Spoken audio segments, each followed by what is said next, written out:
अज्ञानतिमिरान्धस्य ज्ञानञ्जनशलाकया चक्षुन्मिलितं येन तस्मै श्रीगुरुवे नमः। नमो विष्णुपादाय कृष्णपृष्ठाय भूतले श्रीमते भक्तिवेदान्त स्वामी इति नामिने। नमस्ते सरस्वते देवे गौरवाणी प्रचारिणी निर्विशेष शून्यवादी पाश्चात्य देशतारिणी। जय श्री कृष्णा चैतन्य प्रभु नित्यानंदा श्री अद्वैत गदाधर शिवासादि गौर भक्त वृंद। हरे कृष्ण कृष्ण कृष्ण हरे हरे, हरे राम राम राम हरे हरे। वाञ्छा कल्पतरुभ्यश्च कृपा सिन्धुवैव च पतितानां पावनेभ्यो वैष्णवेभ्यो नमो नमः। आप सबका स्वागत है आज की कक्षा में। और हम कर रहे थे टीचिंग्स ऑफ लॉर्ड चैतन्य, और उसमें लिखा हुआ है, हमने कल तक पढ़ा था कि कैसे परीक्षित महाराज में जो लक्षण आ रहे थे, जो उनमें भाव स्थिति आ रही थी, वो किस प्रकार थी, और भाव स्थिति को हमने फर्दर डिटेल में स्टडी किया था। तो आज हम आगे पढ़ते हैं कि राजा भरत, जिनके नाम पर भारतवर्ष है। अच्छा हाँ, मेरा लास्ट वो रह गया था। ठीक है, रघुनाथ दास गोस्वामी भी भाव स्थिति में कैसे आए थे, आज आपको बोलना था। या ओके, ये मेरे को स्टार्ट करना था। सो भाव स्थिति में जो व्यक्ति होता है, जैसे मैंने कल तो लास्ट हमने उस पॉइंट पे छोड़ा था कि किस प्रकार से एक बाबा जी महाराज जो वृंदावन में रहते थे, और उन वो बार बार गिरते रहते थे। गिरते क्यों रहते थे कि उनके शिष्य ने कहा, जाओ आपकी आईज में चेक करा देता हूँ, आपकी आईज को हमें टेस्ट करना है, आप बार बार क्यों गिरते रहते हो, ऐसा मत करो। तो फिर क्या हुआ, आ, तो फिर उस समय क्या होता है कि उनका आइस जब देखते हैं, वो कहते हैं नहीं नहीं, मुझे अपना आइस नहीं चेक कराना, मेरे को आइस कि मेरा खराब नहीं है। वो कहते नहीं नहीं बाबा, कहते नहीं नहीं, इस उम्र में क्यों करवाना, है ना। तो जब बाद में पता चलता है, तो वो बाबा जी उस अपने शिष्य को रिवील करते हैं कि एक्चुअली मेरी जो दृष्टि है ना, वो अभी यहाँ का भौतिकवादी वृंदावन नहीं दिखता, मैं एक्चुअली कहाँ पे हूँ, मैं जो हूँ गोलोक वृंदावन में हूँ, जो भगवान का धाम है। मैं एक्चुअली वहां पे ट्रांसफर हो गया हूँ, तो मेरे को ये सारी चीजें, सड़कें नहीं दिखती, मुझे निकुंज की गलियां दिखती हैं, मुझे रोड्स नहीं दिखती, मुझे कुंज दिखते हैं, अष्ट सखियों के कुंज दिखते हैं, कभी गुलाब का है, कहीं पे आ, मोगरे का है, ऐसा कुंज, जास्मीन के फ्लावर्स का कुंज है। मेरे को सिर्फ वही दिखता है, मैं उसी के अंदर चला जाता हूँ, और तब मैं नाले में गिर जाता हूँ, कभी ट्रिप कर जाता हूँ। तो यही स्थिति हो जाती है जब हम उस स्तर पे पहुंच जाते हैं। तब हमें क्या है, हम इस आपको ना मान का पड़ा रहेगा जब बॉडी कॉन्शियसनेस ही शून्य हो जाएगी।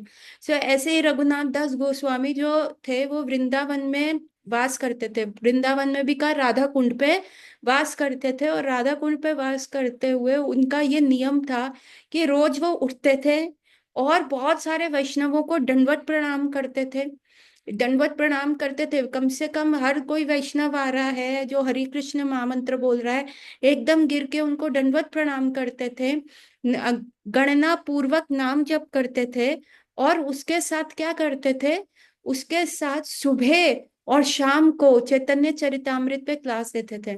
Basically it was Raghunath Das Goswami who was serving Chaitanya Mahaprabhu in his final days. वहां पे थे, 48 ईयर्स के महाप्रभु का जो है लीला समाप्त हो गया था, लेकिन लास्ट के कुछ ईयर्स रघुनाथ दास गोस्वामी वहां पे थे। और तब चैतन्य महाप्रभु ने उनको स्वरूप दामोदर को दिया था, और कहा था, स्वरूप अब ये तुम्हारा रघुनाथ है। एक्चुअली दो रघुनाथ थे, एक रघुनाथ भट्ट गोस्वामी थे, एक रघुनाथ दास गोस्वामी थे। तो चैतन्य महाप्रभु ने स्वरूप गोस्वामी को कहा कि ये जो रघुनाथ है, ये मैं तुमको दे रहा हूँ, ये आज से स्वरूप का रघुनाथ है। और रघुनाथ के साथ महाप्रभु के बहुत सारे पास टाइम्स हैं, और उन्होंने उनको बहुत एंड में बहुत पास से देखा। तो जो अंत लीला है चैतन्य महाप्रभु की, वो रघुनाथ दास गोस्वामी ने कर सुनी थी।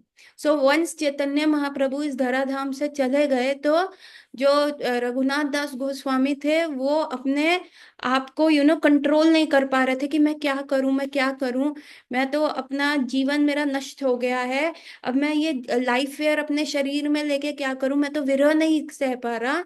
तो फिर वो उन्होंने कहा कि ठीक है, अब मैं ना अपने प्राण त्याग दूंगा। अभी ऐसा ही सोच के वो सोच रहे थे, तब उनको कहा गया कि नहीं नहीं, आप ऐसा कीजिए, आप गदाधर पंडित के पास जाइए, गदाधर पंडित से आप श्रीमद् भागवतम करिए, तो जो आपका चैतन्य महाप्रभु के प्रति विरह है वो कम हो जाएगा। वो गदाधर पंडित के पास जाते हैं, तो गदाधर पंडित तो एक नेक्स्ट लेवल के विरह में थे चैतन्य महाप्रभु से। उन्होंने कहा कृपया करके आप मेरी सहायता कीजिए गदाधर जी, नहीं तो मैं अपने प्राण त्याग दूंगा। तो गदाधर ने कहा कि ठीक है, आप ऐसा कीजिए, हम भागवतम पढ़ेंगे, परंतु इसमें एक दिक्कत है कि जो मेरे पास भागवतम का कॉपी है वो मैं चैतन्य महाप्रभु के साथ पढ़ता था, और तब हमारी अश्रुधारा इतनी रहती थी महाप्रभु की कि मेरी अब वो हस्तलिखित कॉपी थी, उसका सारा इंक डिस्पर्स हो गया है, अब मेरे पास वो किताब नहीं है, वो पढ़ने लायक नहीं है। आप कृपया करके मेरे लिए एक श्रीमद् भागवतम का सेट अरेंज कर दीजिए, और फिर हम उसको बैठ के पढ़ेंगे। So now that time it was not very easy to get a Bhagavatam set, जो हमारे शिला प्रभुपाद ने आज तो बहुत ही सुलभ करवा दिया गया है। तो श्रीमद् भागवतम ढूंढते ढूंढते रघुनाथ दास गोस्वामी उसको हस्तलिखित करके आते हैं, और उनको 1 साल का समय लग जाता है। जब वो 1 साल उपरांत आते हैं किनके पास, गदाधर पंडित के पास, कि अब बुक मिल गई है, तब उनको पता चलता है कि गदाधर पंडित भी चैतन्य महाप्रभु का विरह नहीं सहन सके और उन्होंने ये धराधाम त्याग दिया। अब तो उनकी दुख की सीमा का कोई अंत ही नहीं था। तो फिर नित्यानंद प्रभु के पास गए, पता चला नित्यानंद प्रभु भी धराधाम त्याग दिया है। फिर उनको पता चला कि फिर किसी ने उनको बोला कि ठीक है, आप ऐसा कीजिए, आप रूप गोस्वामी और सनातन गोस्वामी के पास चले जाइए वृंदावन में, और वही अब आपको धारस दे सकते हैं, वही गोस्वामी हमारे रह गए हैं, आप वहां पे जाइए। अभी वो वहां पे गए और जा रहे हैं वृंदावन, सी, एंड वहां जाके उनको पता चलता है सनातन गोस्वामी और रूप गोस्वामी भी चैतन्य महाप्रभु की विरह नहीं सहन पाए, और वो भी धराधाम त्याग दिया। अब तो उनकी अति आ गई, उन्होंने कहा या तो अभी मैं गोवर्धन के ऊपर चढ़ के जमुना जी में जंप करके मैं आज अपने प्राण त्याग दूंगा। जाने लगे तो फिर बीच में कौन मिले, जीव गोस्वामी। जीव गोस्वामी ने उनको बहुत उससे रोका, उन्होंने कहा देखो, हमें महाप्रभु के बारे में कुछ नहीं पता, आप उनके साथ रहे हैं चैतन्य महाप्रभु के पास, हम लोग महाप्रभु से बहुत विरह महसूस कर रहे हैं, और आप ही हमारे एक एक जिसको कहते हैं ना लास्ट होप हो के, जो हमें महाप्रभु की अंत लीलाओं के बारे में बता सकते हैं। तो कृपया करके ये मत कीजिए, आप प्लीज सेवा ले लीजिए, आप जो है महाप्रभु के बारे में हमें बताइए, हमारे हमसे भी वो विरह सहन नहीं हो रहा है, यदि हम आपके मुख से महाप्रभु के बारे में सुनेंगे तो हमें धारस रहेगा। तो फिर रघुनाथ दास गोस्वामी ने क्या किया कि वहां पे जो है घर बना लिया, कुटिया बना ली। Wait a minute, where I am, was this Raghunath Das Goswami or someone else? Sorry, I'm not sure.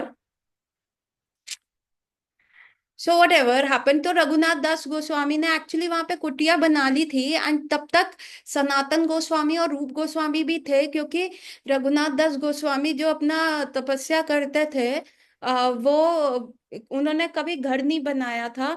तो एक बार सनातन गोस्वामी ने देखा था रघुनाथ दास गोस्वामी जो है वृंदावन, मतलब जमुना के पास वो बैठ के जप कर रहे थे, उसी समय पीछे से एक टाइगर आ रहा था, और वो टाइगर जमुना जी में जल पी रहा था, और सनातन गोस्वामी ने देखा कि दूर खड़े जो हैं हमारे जो श्याम सुंदर है, वो एम करके बैठे हैं टाइगर को, कि अगर अब इस टाइगर ने जरा सी भी हरकत करी रघुनाथ के प्रति तो मैं इसको मार दूंगा। लेकिन रघुनाथ उस समय हरि नाम में इतने लुप्त थे, इतना अंदर, मतलब उनको अपनी सराउंडिंग्स का पता ही नहीं था, इतना उनको हरि नाम में टेस्ट था।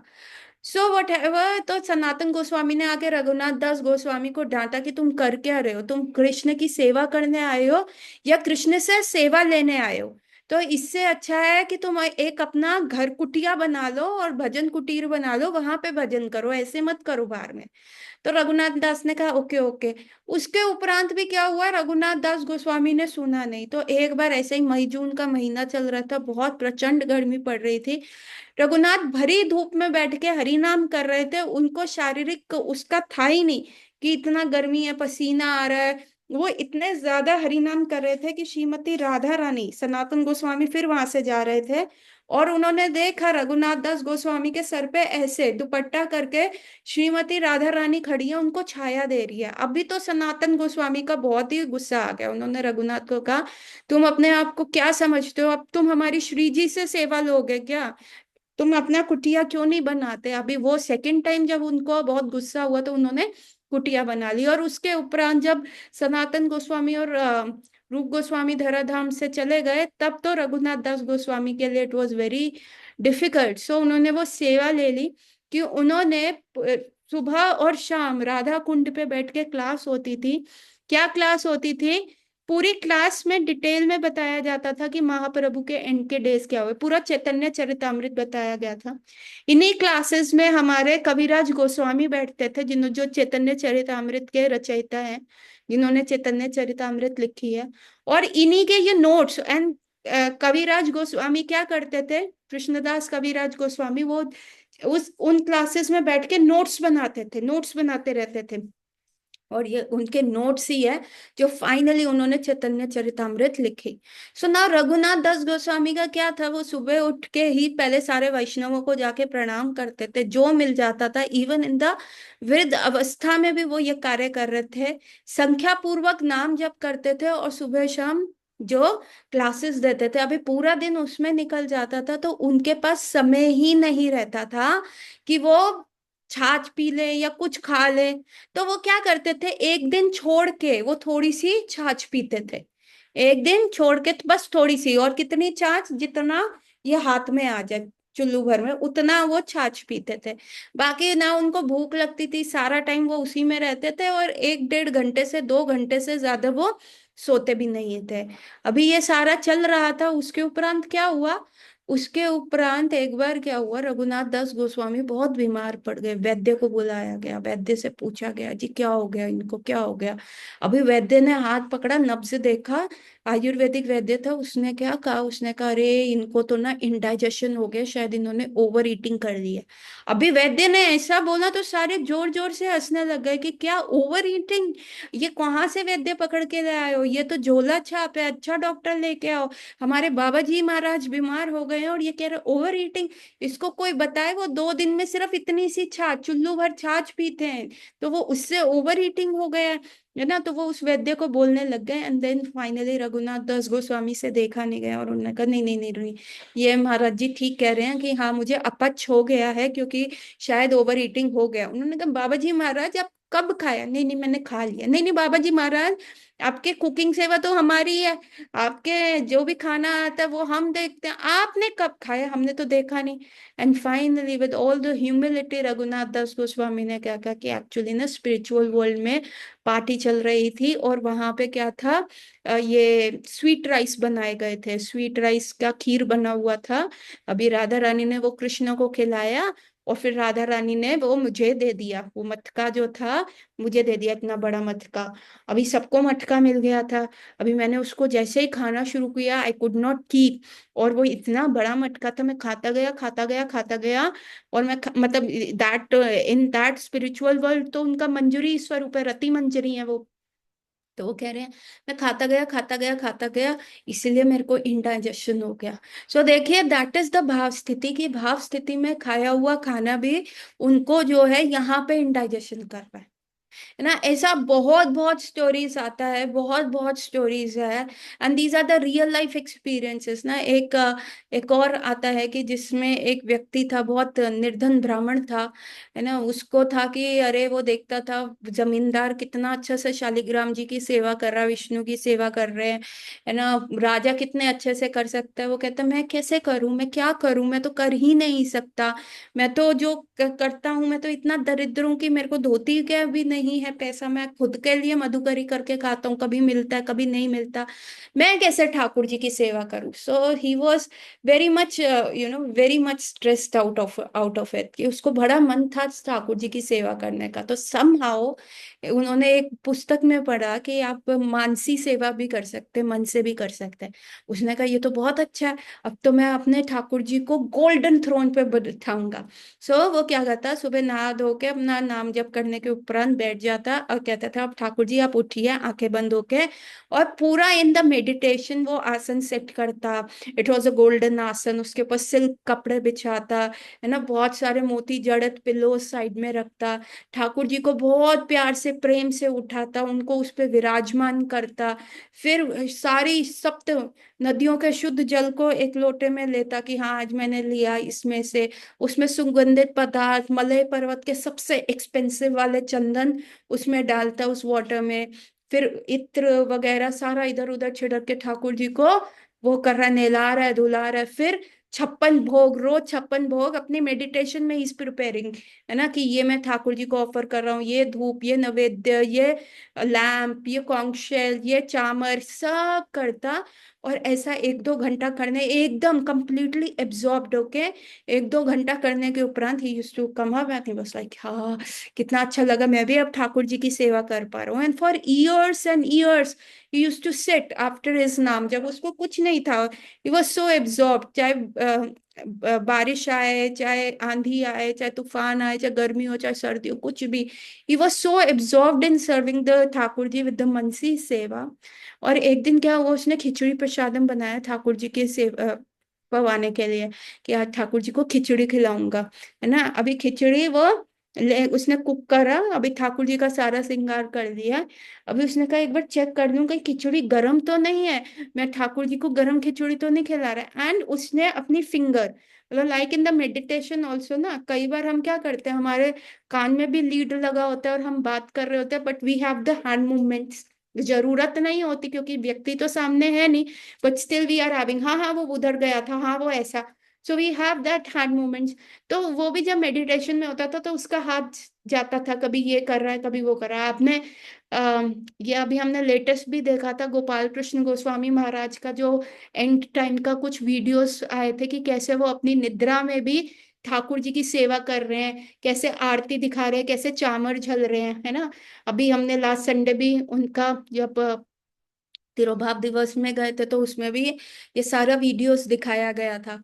सो ऐसे ही वो कर रहा था व्यक्ति, और उसने कहता चलो मैं खिचड़ी चेक करता हूँ कि उसमें, एंड ही टच दैट खिचड़ी, और वो खिचड़ी टच करते ही उसका हाथ जल गया, और उसका हाथ रियल लाइफ में जला, उसका मेडिटेशन एकदम उठा, उसने देखा he had a burn mark in his hand. वो सोच रहा है मैं तो मेडिटेशन में कर रहा हूँ अभी ऐसा हो गया, और तभी देखता दूसरी तरफ से वैकुंठ से विमान आ गया। So that is the, that is the glorious life, that is the perfection of life। यही तो हमें जाना है, यही तो हमें मेंटेन करना है ना। जो कई लोग प्रीमेच्योरली ये करने को प्रयास करते हैं। अभी सबका देखिए थ्रेशोल्ड जो है, मीठा खाने का अलग है, मिर्च खाने का अलग है ना। अभी मैं पूछूं कि मैं कितनी, मैं ज्यादा मिर्च पहले मैं खा पाती थी, पर अभी मैं मिर्च नहीं खा पाती, जरा सा भी ज्यादा होता है वो बहुत तेज लगता है। लेकिन ममता है, उसको जो मैं खाना खाती हूँ उसको वो फीका लगता है, उसको लगता है नहीं इसमें अगर डबल ट्रिपल भी हो जाए मिर्च तो वो खा लेगी। उसकी फैमिली में उसके ब्रदर्स का क्या, उससे और थोड़ी सी मिर्च ज्यादा हो जाएगी वो खा लेगी, है ना। सो सबका थ्रेशोल्ड होता है। लेकिन अगर मैं प्रीमेच्योरली कहूँ कि मेरे को क्या है, अगर मिर्च ज्यादा खानी है तो धीरे धीरे धीरे धीरे अपना मिर्च का थ्रेशोल्ड बढ़ाना है ना, एकदम ऐसे नहीं करना। हर व्यक्ति का अपना पात्र होता है, हर व्यक्ति के अपनी, जिसको कहते हैं एक होल्डिंग कैपेसिटी होती है, कि मेरी होल्डिंग कैपेसिटी फॉर मिर्च इज लिमिटेड, मेरी होल्डिंग कैपेसिटी फॉर मिर्च इज एक्सेसिव, है ना। उसी प्रकार से हमारी एक होल्डिंग कैपेसिटी है भाव की स्तर की, तो उसको हमने बढ़ाना है। लेकिन कई लोग क्या करते हैं, प्री मेच्योरली उसको पाने का प्रयास करते हैं। यू हैव हर्ड कि निधि वन में रात को लोगों को रुकने क्यों नहीं दिया जाता, नहीं दिया जाता ना, कि आप निधि वन में रुकेंगे ही नहीं, है ना, रात को सबको निकाल दिया जाता है। लेकिन बहुत सारे बहुत लोग जो होते हैं बड़ी चालाकी से, हमको तो राधा के, दे डोंट डू साधन भवन दे भजन, दे आर नॉट डूइंग वैदेही भक्ति, दे आर नॉट प्रैक्टिसिंग रागानुगा भक्ति, पर उनको लगता है हम ये फोन लगा लेते हैं और राधा कृष्ण के दर्शन तो हो ही जाएंगे, क्योंकि रोज निधि वन में रास होता है, रोज ऐसा चीजा हो रहा है। तो they try to hide, there have been many incidents in the history, they have tried to hide। लेकिन आप देखेंगे कि वो लोग क्या हो जाते हैं, क्या होते हैं, या तो मृत्यु हो जाती है या पागल हो जाते हैं। क्यों हो जाते हैं, क्यों हो जाते हैं कि भाई भगवान क्या इतने निष्ठुर हैं कि कोई अगर उनको दर्शन करने जाए तो वो मृत्यु हो जाएगी, उनको पागल हो जाएंगे, ये क्या है। नहीं नहीं नहीं, ये इसलिए होता है क्योंकि आप अपनी पात्रता से ऊपर जा रहे हो। जो भगवान के दर्शन करने के लिए आपको वो आंखें चाहिए, है ना, आपको वो शरीर चाहिए, वो चीज होल्ड कर सके। अगर मेरे पास एक स्मॉल डिब्बा है, अगर मेरे पास इतना, अगर मेरे पास ये बॉटल है, तो ये बॉटल उतना ही पानी होल्ड करेगी ना जितना इसका वॉल्यूम है। इससे ज्यादा मैं भरूंगी तो ये ओवरफ्लो कर जाएगी। और अगर मैं फोर्सफुली बहुत स्पीड से, जैसे डैम के आगे जो पानी इतना फोर्स से जाता है, वो भर दूंगी, तो ये बॉटल ही डिसइंटीग्रेट हो जाएगी, टूट जाएगी। उसी प्रकार से ठाकुर जी को देखना इस लाइक की वैसी आंखें होनी चाहिए, भाव स्थिति में होनी चाहिए। आपकी पात्रता बड़ी होनी चाहिए, आप उस चीज को होल्ड कर सको। लेकिन लोग क्या करते हैं, जबरदस्ती, अभी है नहीं वैसा देखने का प्रयास करते हैं। अभी ठाकुर जी को कोई भी देखेगा तो वो तो व्यक्ति उनको देखता ही रह जाएगा ना, वो तो रसामृत मूर्ति है। है ना, सारे रसों की अखल अखिल रसामृत मूर्ति को आ जाता है उनको। जब आप उसको होल्ड करना का प्रयास करोगे, ठीक, क्या होता है, अब आप नलका है, नलका खुला है, उसके हाथ में नीचे पानी, ये हाथ रखोगे तो पानी उसमें आएगा, कोई दिक्कत तो नहीं होगी। पानी आ रहा है आपकी हथेली पे, उससे कोई वो नहीं होगा। लेकिन एक ऐसा रील आया था जिसमें एक व्यक्ति जो है, वहां पे बहुत बहती हुई नदी का पानी रोका गया था, रोका गया था और उसको फिर खोला गया, वो डैम को नीचे करना गया। तो आपने देखा वो पानी कितना स्पीड से आता है। और कहा गया था कि यदि कोई व्यक्ति इसमें ऐसे अपना हाथ भी रख दे, उसका हाथ जो है टूट जाएगा। इतना वो स्पीड से। अभी आपको नलके के नीचे रखते हैं तो नहीं आता। तो हमारी पात्रता क्या है, नलके के नीचे के पानी को सहने की। लेकिन उस डैम वाले वाटर को कोई अगर हम सामने हाथ रखे तो उसकी सारी उंगलियां टूट जाएंगी। उसी प्रकार से ठाकुर जी को देखने की हमारी पात्रता नहीं है, और वो एकदम इतने समक्ष आ जाते हैं तो बॉडी पूरी डिसइंटीग्रेट हो जाती है। माइंड में स्पार्किंग हो जाती है, इलेक्ट्रिसिटी, कहते हैं ना, लोड हो जाता है। I don't know about you, पर जब हम छोटे थे ना, तो बिजली बहुत जाती थी, और जब वो आती थी समर्स में ना, तो कहते थे नहीं नहीं एसी मत चलाना, कूलर नहीं चलाना, एकदम सारी चीजें ऑन मत करो, लोड पड़ रहा है, लोड पड़ रहा है, फिर चली जाएगी। सो ऐसा ही उस व्यक्ति क्या है, जब वो बिना पात्रता के ठाकुर जी के समक्ष खड़ा होके देखने का प्रयास करेगा, तो क्या होता है, वो पूरी बॉडी डिसइंटीग्रेट हो जाती है, माइंड की वेव्स में स्पार्किंग हो जाती है। तो ये बेवकूफी है। सो ये ठाकुर जी का नहीं है, ठाकुर जी तो उतनी ही कृपा कर रहे हैं। अभी गंगा जी के एकदम बहाव के सामने आ जाओगे तो उनके साथ बह ही जाओगे ना, डूब ही जाओगे। So are you getting my point? ये वैदेही भक्ति ये क्यों सिखाई जा रही है, ये इसलिए सिखाई जा रही है ताकि हम अपनी पात्रता बढ़ाएं। क्योंकि अल्टीमेट गोल तो हमारा वही है, हमें भाव स्थिति में जाना है एक्चुअली। अनर्थ निवृत्ति के बाद हमको जो है उसमें रुचि आनी चाहिए, उसमें निष्ठा होनी चाहिए, आसक्ति होनी चाहिए, और फिर भाव। हमारी ये बॉडी जो है मैक्सिमम भाव स्थिति को होल्ड कर सकती है, मैक्सिमम। प्रेम स्थिति में हमारी बॉडी डिसइंटीग्रेट हो जाएगी। ये बड़े बड़े एग्जाम्पल्स हैं कि ये लोग कैसा भक्ति करते हैं, इसीलिए हम ये चीजें सीखते हैं, ताकि जब हमें भगवान के दर्शन हो तो हम उस कृष्ण प्रेम को समेट पाए। So at this level of the body हम भाव स्थिति पे जा सकते हैं। हाँ, कोई वरला है जो बहुत दिव्य है, उनका बॉडी दिव्य हो जाता है। जैसे ध्रुव महाराज थे, Dhruv Maharaj did not give away his own body, है ना, जब वो वैकुंठ गए उन्होंने अपना शरीर नहीं त्यागा, वो इसी शरीर के साथ वैकुंठ चले गए, क्योंकि उनका शरीर तब तक बहुत ट्रांसेंडेंटल दिव्य हो चुका था। ठीक है। सो अब हम आगे पढ़ते हैं। राजा भरत, जिनके नाम पर भारतवर्ष का नामकरण हुआ है, शुद्ध भक्त थे। उन्होंने अत्यंत अल्प अवस्था में अपने गृहस्थी, सुंदर पत्नी, पुत्र, मित्र, राज्य का मल के समान त्याग कर दिया था। जिसमें भाव का उदय हो जाए उसका एक मुख्य लक्षण है। ऐसा भक्त अपने आप को सबसे अधम समझता है। वह केवल इसी विचार में जीवन धारण किए रहता है कि किसी ना किसी दिन भगवान श्री कृष्ण की कृपा करके उसे अपने भक्ति प्रदान करेंगे। पद्म पुराण में भी उनकी शुद्ध भक्ति का एक अन्य उदाहरण है।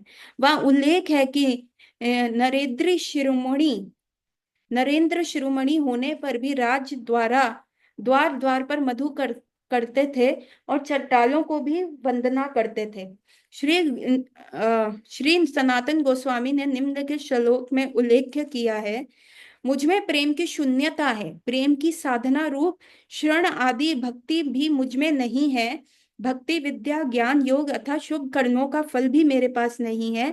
मेरा जन्म भी उच्च कुल में नहीं हुआ, फिर भी मैं गोपी जन वल्लभ आपकी प्राप्ति के लिए मैं सदा व्यतीत रहता हूँ। यहाँ पे बताया जा रहा है कि भाव के एक और लक्षण है, थोड़ा सा रह गया वो भी पढ़ लेते हैं।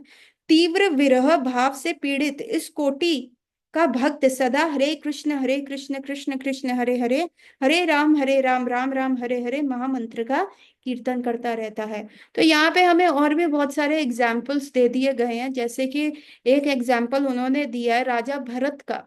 वो इतने यंग एज में आके, ही वॉज वेरी यंग, और वो सबसे he was such a Payas king. इतने वो फेमस थे कि पूरे उनके पूरा कंट्री का नाम भारत वर्षा उन पे रखा गया।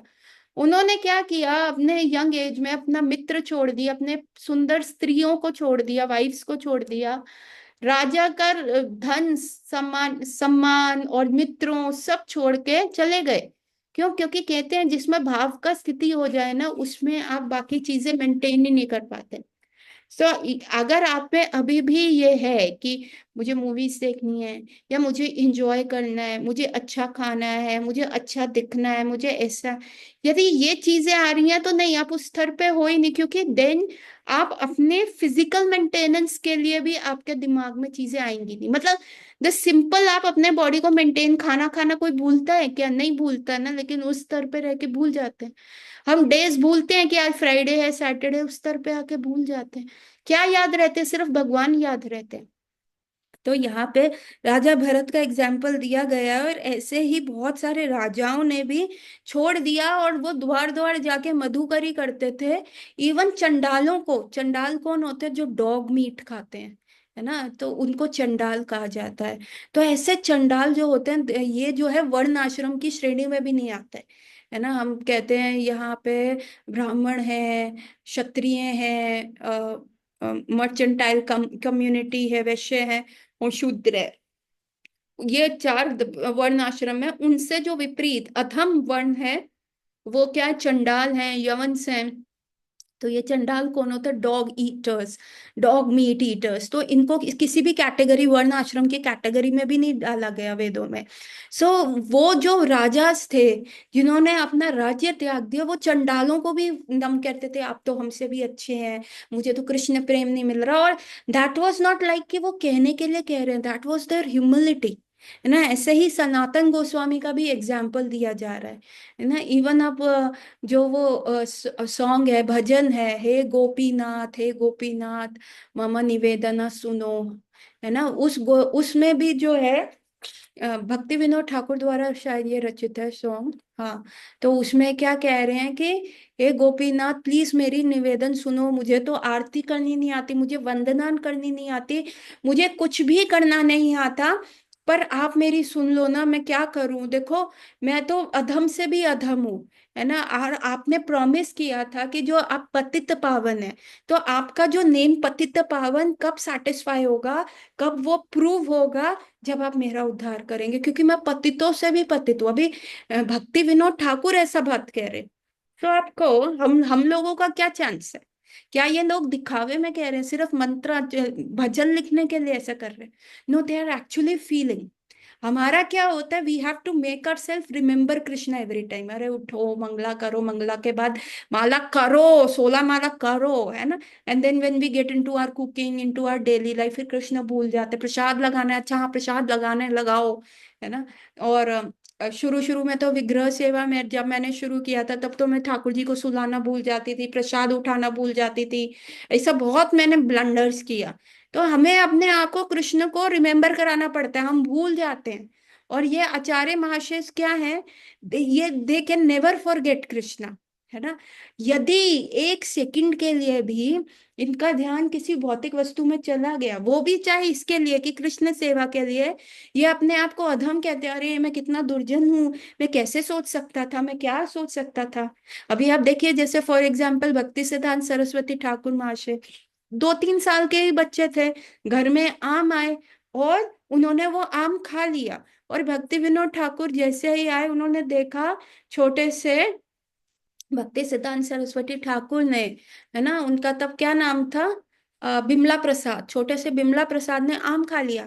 अभी जो हमारे भक्ति Vinod Thakur, he was not very angry man, उन्होंने बहुत प्रेम पूर्वक कहा, अरे बिमला प्रसाद तुमने मैंगो खा लिया, तुमने खा लिया, बेटा तुमको पहले ठाकुर जी को भोग लगाना था, फिर पाना था।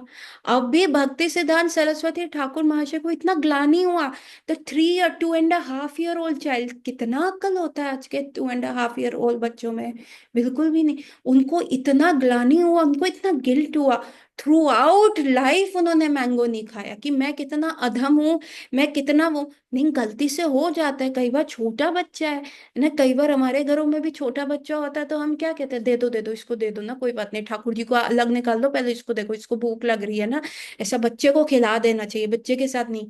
बट भक्ति सिद्धांत सरस्वती ठाकुर महाशय के तो इतना हृदय में ग्लानि आ गया कि भाई ये मैंने करा क्या है, मेरे से तो बहुत अपराध हो गया। और अभी तो अक्षय तृतीया गया ना, अक्षय तृतीया में भी हमने माधवेंद्रपुरी का कहानी सुना कि कैसे वो रेमुना में गोपीनाथ के दर्शन कर रहे हैं, और वहां पे जो अमृत केली खीर है, जो कि वहां की फेमस खीर है, स्वीट राइस है, वो जा रहा है यूं कवर होके, एंड नाउ एकदम से माधवेंद्रपुरी के दिमाग में, लेट मी टेस्ट दिस खीर, ये कैसी होगी, मैं अपने गोपाल के लिए बनाऊंगा। अभी उनके दिमाग में क्या आया कि ये खीर मैंने किसके लिए बनानी है, गोपाल के लिए बनानी है, मैं टेस्ट तो कर लूं, फिर I would be able to figure out the recipe कि कैसे बनी थी ये। बट देन उन्होंने कहा, हो मैं कितना खराब हूँ, अभी गोपीनाथ ने इसका भोग नहीं लगाया और मैं इसको पाने की चेष्टा कर रहा हूँ, मुझसे अधम कोई नहीं है। वहीं आरती समाप्त हुई, दंडवत प्रणाम किया, चले गए कि मैं नहीं खाऊंगा ये खीर, है ना। हम लोगों को क्या होता है, हमारा क्लास कब खत्म होगा, कब हम प्रसादम मिलेगा, अरे माता जी प्रसादम का टाइम क्या है। सो हमारे दिमाग में क्या रहता है, ये सारी चीजें रहती है। सो दिस इज व्हाट, हमें भगवान को अपने आप को रिमाइंड कराना पड़ता है। हमारे लिए भगवान क्या है, सम्चुअस प्रसादम जब सामने आता है, वाह वाह ठाकुर जी का प्रसाद, that is the most nice time we enjoy ourselves. बाकी time we are struggling with the माला, we are struggling with the deity worship course, we are struggling with everything, extra responsibility लगता है। पर ये लोगों का क्या है, देख एक, अगर वो एक सेकंड के लिए भी कृष्ण की सेवा के लिए ही कुछ इधर भौतिक चीज भी देख लेते हैं, ये ग्लानि में चले जाते हैं, और एंड दे मीन इट, मैं अधम हूँ, how can I forget Krishna. So this is their level. इस संदर्भ में बिल्वा मंगला ठाकुर भी एक श्लोक कृष्ण कर्णामृत में लिखते हैं, और वो कहते हैं, हे कृष्ण, हे वरल मुरली विलासी, आपकी शैशव क्रियाओं का माधुर्य त्रिभुवन विमोहन है। आप मेरे मन के चालप्य से परिचित हैं, और मैं आपसे, कोई भी हमारी इस अंतरंगता को नहीं जान सकता। आपके मुखारविंद तथा नयनाविंद के दर्शन के लिए ललायित हुआ है, मैं उन्हें देख नहीं पा रहा हूँ। कृपया पूर्वक बताइए कि इस स्थिति में अब मैं क्या करूं। अभी बिल्वा मंगला ठाकुर क्या कह रहे हैं कि कृष्णा, अभी तुम भी मेरे को जानते हो, मैं भी तुमको जानता हूँ, दो चोर दोनों जानते एक दूसरे को, हाँ, तुम भी मंजे हुए खिलाड़ी, मैं भी मंजा हुआ खिलाड़ी। पर डिफरेंस ये है, तुम इतने चप्पल हो, तुम इधर उधर इधर उधर उधर घूमते रहते हो। You know Krishna is very restless child, he's moving everywhere, है ना। आप देखेंगे श्रीमती राधा रानी की आंखें जो है वो स्थिर नहीं है, उनकी आईबॉल्स हमेशा मूव करती रहती है यूं, because she is always seeing Krishna. तो श्रीमती राधा रानी की आईज जो है कभी भी स्टिल नहीं होती, वो ऐसा ऐसा ऐसा ऐसा हिलता रहता है, हिलती रहती है। सो यहाँ वो बिल्वा मंगला ठाकुर कह रहे हैं, अरे मेरा मन भी चंचल है, और कृष्ण तुम भी चंचल हो, अभी मेरे को तुम्हारे दर्शन करने हैं, मैं कैसे करूं, हाँ मैं कैसे कर सकता हूँ तुम्हारे दर्शन, मेरा, तुम भी हिलते डुलते रहते हो, जब मैं अपने मन को स्थिर करके तुमको देखता हूँ तो तुम इधर चले जाते हो, फिर मैं अपने करता हूँ। सो यही चीज चल रही है, यही हमारा परस्पर लव चल रहा है, बताओ हम करें तो क्या। Please find the solution for it. और आगे हम बात करेंगे कल। गौर रात्रि everyone, see you tomorrow, Hari बोल। कल बात करेंगे फर्दर भाव स्थिति में क्या है।